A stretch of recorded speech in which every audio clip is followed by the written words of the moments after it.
زبور 75۔ قوموں کا عادل منصف۔ اے خداوند، ہم تیرا شکر کرتے ہیں، ہم شکر کرتے اور تیرے نام کی ستائش کرتے ہیں۔ ہم تیرے عجیب کام بیان کرتے ہیں۔ جب میرا مقررہ وقت آ جائے گا تب میں صداقت سے انصاف کروں گا۔ اگرچہ زمین اپنے سب باشندوں سمیت ہل گئی ہے تو بھی میں نے اس کے ستونوں کو قائم رکھا ہے۔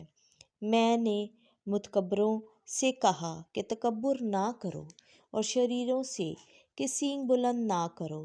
حق تعالیٰ کے خلاف اپنا سینگ بلند نہ کرو، خدا کے خلاف لاف زنی نہ کرو، کیونکہ انصاف نہ تو مشرق سے اور نہ مغرب سے، نہ بیابان سے اور نہ کوہستان ہی سے آتا ہے، پر خدا ہی منصف ہے۔ وہ کسی کو پست اور کسی کو بلند کرتا ہے، کیونکہ خداوند کے ہاتھ میں ایک ایسا جام ہے جو مے سے لبریز اور آمیزش سے معمور ہے، اور وہ اسی میں سے انڈیلتا ہے اور اسے تلچھٹ تک کھینچ لیں گے۔ زمین کی تمام شریر پئیں گے، پر میں تو ہمیشہ تک شادمانی کرتا رہوں گا۔